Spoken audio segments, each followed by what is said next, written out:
Welcome back guys. देखिए, हमने इसके पहले वाले लेक्चर में एंटीजन के बारे में सारा कुछ डिटेल से पढ़ लिया था। अब हम देख रहे हैं इम्यूनोग्लोबुलिन की स्ट्रक्चर, मतलब वो स्ट्रक्चर जो आपके एंटीजन से जाकर बाइंड हो रही थी।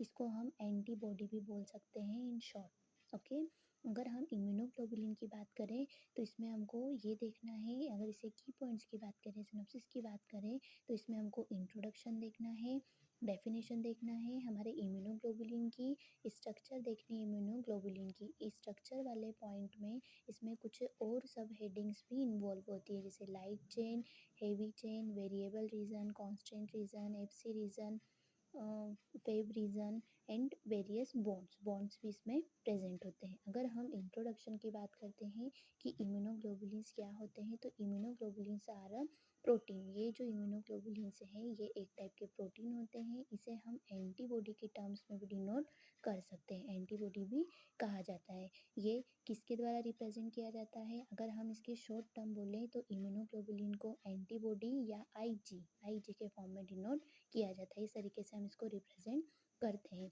अब अगर नेक्स्ट पॉइंट की बात करें तो in our body different types of antigens are present. अगर हमारी बॉडी की बात करें तो इसमें बहुत सारे टाइप के एंटीबॉडीज़ प्रेजेंट होते हैं, जैसे immunoglobulin A, immunoglobulin G, immunoglobulin E, immunoglobulin M और इम्यूनोग्लोबुलिन डी एट्सेट्रा। ओके, अब इम्यूनोग्लोबुलिन्स क्या हैं, कैसे वर्क करते हैं? Immunoglobulins are antibodies. ये क्या है? एक टाइप की एंटीबॉडीज़ है, वर्क करती हैं हमारे एंटीजन के अगेंस्ट, मतलब एंटीजन को बॉडी में इंटर करने से रोकेगी। अगर हमारी बॉडी में एंटीजन इंटर हो भी जाता है तो ये इम्यूनोग्लोबुलिन्स अपने सरफेस पर उस एंटीजन को बाइंड करवा कर उसे किल कर देगी। अब नेक्स्ट पॉइंट है आईजी और एबी आर ग्लोबुलर प्रोटीन, मतलब इम्यूनोग्लोबुलिन आपका और जो एंटीबॉडी है ये दोनों ही ग्लोबुलर प्रोटीन होते हैं, क्योंकि हमने फर्स्ट में ही बात की थी इस वाले पॉइंट में कि इम्यूनोग्लोबुलिन्स क्या होते हैं, प्रोटीन्स होते हैं।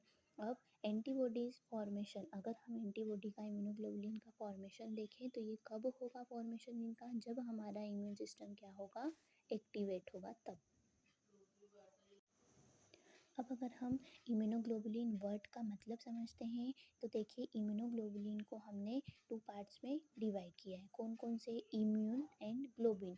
तो इम्यून क्या है? जनरेट फ्रॉम इम्यून सिस्टम, ठीक है, इम्यून सिस्टम से जनरेट हो रहा है। और ग्लोबिन क्या है? ये एक टाइप का ग्लोबुलर प्रोटीन है। अब अगर हम डेफिनेशन की बात करते हैं तो इम्यूनोग्लोबुलिन की डेफिनेशन को हम इस टाइप से बता सकते हैं। When antigen inter in our body, जब कोई भी एंटीजन कोई सा भी हो सकता है, मोनोवेलेंट, बाईवेलेंट, मल्टीवेलेंट, ठीक है, एपिटोप रीजन के बेसिस पर अगर हमने देखा तो इसी तरीके से लोकेशन के बेसिस पर एक्सो इंटो किसी भी टाइप का एंटीजन हो सकता है। तो जब वो एंटीजन हमारी बॉडी में इंटर करता है तो क्या होता है? Immune system are activated. Immune system क्या होगा? एक्टिवेट होगा। इसके बाद क्या होगा? कंप्लीटली आपका एंटीजन इंटर कर गया, इम्यून सिस्टम एक्टिवेट हो गया, सो एंटीबॉडीज आर फॉर्म्ड। तो इससे क्या होगा? अब एंटीबॉडी क्या करने लगेगी? बनने लगेगी। और कैसे वर्क करेगी? वर्क करेगी आपके एंटीजन के अगेंस्ट में, ठीक है। अब अगर हम स्ट्रक्चर की बात करते हैं तो आपको दिख रहा होगा स्ट्रक्चर में हमने यहाँ पर दो पॉइंट्स बनाए हैं, ठीक है, जिनको हमने ज्वाइन किया है कोवेलेंट बॉन्ड्स के द्वारा, ठीक है। अब अगर इम्यूनोग्लोबुलिन की कंप्लीट स्ट्रक्चर की हम स्टडी करें तो इसमें हैवी चेन्स प्रेजेंट होती है एंड लाइट चेन्स प्रेजेंट होती है, ठीक है। इसके अलावा एप्सी रीजन प्रेजेंट होता है, ठीक है, वेव रीजन भी प्रेजेंट होता है, जिसको हम फ्रेगमेंट ऑफ क्रिस्टलाइजेशन कहते हैं, ठीक। अब इसकी अगर हम हेवी चेन्स की बात करते हैं तो देखिए, आपको नंबर में दो दिख रही होगी, ये हेवी चेन, ये हेवी चेन। जो बड़ी वाली चेन है ये वाली, इन दोनों चेन्स को हमने बोला है कि ये हेवी चेन है। इसके अपोजिट जो छोटी वाली चेन्स है, जिसको हमने वी एल और सी एल से डिनोट किया है, ये हमारी लाइट चेन्स होगी। ये दोनों साइड प्रेजेंट होगी, हेवी चेन्स भी दोनों साइड में प्रेजेंट हो रही है। अब इसकी कंप्लीट स्ट्रक्चर्स को हम कुछ पॉइंट के अकॉर्डिंग समझते हैं। इम्यूनोग्लोबुलिन के सबसे फर्स्ट पॉइंट की बात करें स्ट्रक्चर में तो वो है हमारा लाइट चेन। लाइट चेन की अगर बात की जाए तो लाइट चेन जो होती है वो स्मॉल पॉलीपेप्टाइड चेन होती है, मतलब इसका मोलिकुलर वेट अगर हम बात करेंगे तो लोअर होगा। इट मीन्स कि इसमें जो अमीनो एसिड्स का नंबर है वो 210 to 30 एमिनो एसिड्स तक होता है। और लोअर मोलिकुलर वेट में अगर देखें तो अप्रोक्सीमेटली 20,000 से लेकर 25,000 इतना इसका मोलिकुलर वेट होता है। अब अगर इम्यूनोग्लोबुलिन के सेकेंड स्ट्रक्चर की बात करें, इसके सेकेंड पॉइंट की बात करें तो हेवी चेन ये जो होती है ये हमारे लाइट चेन के जस्ट अपोजिट होती है। हेवी चेन में जो पॉलीपेप्टाइड चेन होती है वो लार्ज होती है। एमिनो एसिड्स का नंबर इसमें 250 से लेकर के 500 एमिनो एसिड तक होता है। इसी के साथ मोलिकुलर वेट, जैसे हमारा लाइट चेन का मोलिकुलर वेट लोअर था, ऐसे ही same as it is heavy chain का मोलिकुलर वेट इसके अपोजिट हायर होगा। ओके, क्योंकि इसमें एमिनो एसिड लाइट चेन के कंपेयर में क्या हो रहे हैं, ज़्यादा लग रहे हैं। इसमें 250 से 500 एमिनो एसिड्स जुड़े होते हैं। लोअर मोलिकुलर वेट के साथ साथ जो लाइट चेन की प्रॉपर्टी है वो स्मॉल पॉलीपेप्टाइड की चेन की है।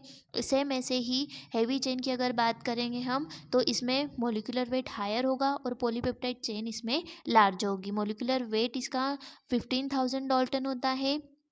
डाल्टन जो है ये मॉलिक्यूलर वेट को डिफाइन करने की एक यूनिट है। थर्ड पॉइंट है हमारा इम्यूनोग्लोबुलिन का वेरिएबल रीजन। वेरिएबल रीजन जो होता है एमिनो एसिड की स्ट्रक्चर इम्यूनोग्लोबुलिन की स्ट्रक्चर में जो हमारा एमिनो टर्मिनल एंड होता है किसका, हेवी चेन का, ये जो कहलाएगा ये हमारा वेरिएबल रीजन कहलाएगा। इसमें दो रीजन्स होते हैं, V L and V H. V L it means कि हम लाइट चेन के वेरिएबल रीजन को डिनोट कर रहे हैं और वी एच इट मीन्स कि हम हेवी चेन के वेरिएबल रीजन को डिनोट कर रहे हैं। तो V H and V L इसके दो फॉर्म्स होते हैं। सेम ऐसे ही फोर्थ पॉइंट की बात की जाए तो इम्यूनोग्लोबुलिन के स्ट्रक्चर में फोर्थ पॉइंट है हमारा कांस्टेंट रीजन। जैसे हमने हमारा वेरिएबल रीजन देखा था सेम ऐसे ही हमें कांस्टेंट रीजन देखना है। कांस्टेंट रीजन क्या होगा, हेवी चेन और लाइट चेन के जो कार्बोक्सिलिक टर्मिनल है इट मीन्स की COOH वाला पार्ट, जो COOH वाला पार्ट है वो इसका कार्बोक्सिलिक टर्मिनल कहलाएगा। इसमें लाइट चेन के लिए ये कार्बोक्सिलिक टर्मिनल अलग होगा और हेवी चेन के लिए ये कार्बोक्सिलिक टर्मिनल अलग होगा। अगर हम VL की बात करें तो कांस्टेंट रीजन होगा हमारा लाइट चेन का, और CL की बात करें तो कांस्टेंट रीजन होगा ये हमारा लाइट चेन का, और H की बात करें तो ये कांस्टेंट रीजन होगा हमारे हेवी चेन का। लाइट एंड हेवी चेन के अकॉर्डिंग इसका नाम हमने CL एंड CH दिया है। C इट मीन्स की constant and A means light chain, H means heavy chain. Okay, immunoglobulin के फिफ्थ पॉइंट की अगर बात की जाए तो इसकी स्ट्रक्चर में फेब रीजन होता है। फेब रीजन इट मीन्स की fragment of antibody binding reason.